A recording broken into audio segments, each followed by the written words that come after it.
दिल्ली के सीएम अरविंद केजरीवाल की जमानत याचिका पर सुप्रीम कोर्ट में सुनवाई शुरू हो चुकी है। दिल्ली शराब नीति घोटाले में जेल में बंद केजरीवाल ने अपनी गिरफ्तारी को चुनौती देते हुए सुप्रीम कोर्ट में जमानत याचिका दायर की थी। जस्टिस सूर्यकांत और जस्टिस उज्जवल भुइया की पीठ दिल्ली सीएम की जमानत याचिका पर सुनवाई कर रही है। वहीं वरिष्ठ वकील अभिषेक मनु सिंघवी केजरीवाल का पक्ष रख रहे हैं। जमानत याचिका पर सुनवाई के दौरान अरविंद केजरीवाल के वकील अभिषेक मनु सिंघवी ने दलील दी कि सीबीआई ने आबकारी नीति मामले में जो एफआईआर दर्ज की है उसमें केजरीवाल का नाम नहीं है। साथ ही केजरीवाल को बीते दिनों अंतरिम जमानत देते हुए सुप्रीम कोर्ट ने कहा था कि दिल्ली सीएम समाज के लिए खतरा नहीं है। सिंघवी ने यह भी कहा कि 2 बार सुप्रीम कोर्ट और 1 बार ट्रायल कोर्ट केजरीवाल को जमानत पर रिहा करने का आदेश दे चुका है।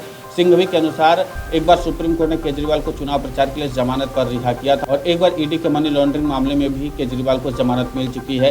सिंघवी ने दलील दी कि केजरीवाल एक संवैधानिक पद पर हैं और समाज के लिए खतरा नहीं है। उन्होंने कहा कि सीबीआई ने 2 वर्षों में कोई गिरफ्तारी नहीं हुई थी, लेकिन बीते 26 जून को केजरीवाल को गिरफ्तार कर लिया गया। केजरीवाल की गिरफ्तारी एक तरह से इंश्योरेंस गिरफ्तारी थी।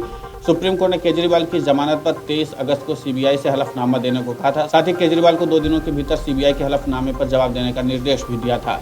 सिंघवी की दलीलों पर सीबीआई का पक्ष रख रहे additional solicitor general S V Raju ने केजरीवाल की जमानत याचिका का विरोध करते हुए कहा कि पहली आपत्ति तो यह है कि केजरीवाल को जमानत के लिए पहले ट्रायल कोर्ट जाना चाहिए, न कि सीधे सुप्रीम कोर्ट में अपील करनी चाहिए। राजू ने कहा कि ऐसा लगता है कि केजरीवाल कोई खास व्यक्ति हैं जिनके लिए अलग तरीका अपनाया जा रहा है। अरविंद केजरीवाल ने 2 अलग अलग याचिकाएं दायर की हैं जिन पर सुप्रीम कोर्ट सुनवाई कर रहा है। एक याचिका में केजरीवाल ने सीबीआई द्वारा अपनी गिरफ्तारी को चुनौती दी है, वहीं दूसरी याचिका में केजरीवाल ने जमानत देने की अपील की है। इससे पहले 5 अगस्त को दिल्ली हाईकोर्ट ने केजरीवाल की जमानत याचिका खारिज कर दी थी और उन्हें ट्रायल कोर्ट जाने को कहा था। हाईकोर्ट ने केजरीवाल की जमानत का विरोध करते हुए सीबीआई ने दलील दी थी कि दिल्ली सीएम जमानत पर बाहर आने के बाद गवाहों को प्रभावित कर सकते हैं। सुनवाई के दौरान जज ने दलील छोटी रखने के लिए कहा, जिस पर अभिषेक मनु सिंघवी ने कहा, मैं 12 बजे तक अपनी बात पूरी कर लूंगा। शायद मेरे जितना ही समय सीबीआई के वकील लेंगे, लंच तक बहस पूरी हो जानी चाहिए। उन्होंने अपनी दलील रखते हुए कहा कि मनीष सिसोदिया समेत कई मामलों में सुप्रीम कोर्ट ने कहा है कि जमानत नियम है, जेल अपवाद, कानूनी प्रक्रिया किसी के लिए सजा नहीं बन जानी चाहिए। सीबीआई की कोशिश है कि अरविंद केजरीवाल को बाहर आने के लिए फिर से नीचे से शुरुआत करनी पड़े। सिंघवी ने कोर्ट में दलील रखते हुए कहा, अरविंद केजरीवाल कोई हार्डकोर अपराधी नहीं है, समाज के लिए खतरा नहीं है, सिर्फ पूछताछ में सहयोग न करने का आरोप लगा करके गिरफ्तार किया गया है। उन्हें हिरासत में बनाए रखने की कोशिश की जा रही। क्या वो हिरासत में रहते हुए गवाहों पर असर डाल सकते हैं? आखिर सीबीआई के पास उनकी गिरफ्तारी का आधार क्या था? वीडियो डेस्क कमरुजाला.com।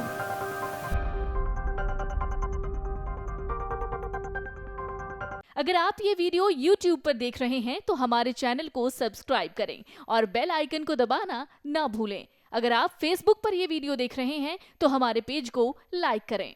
अगर आप ये वीडियो YouTube पर देख रहे हैं तो हमारे चैनल को सब्सक्राइब करें और बेल आइकन को दबाना ना भूलें। अगर आप Facebook पर ये वीडियो देख रहे हैं तो हमारे पेज को लाइक करें।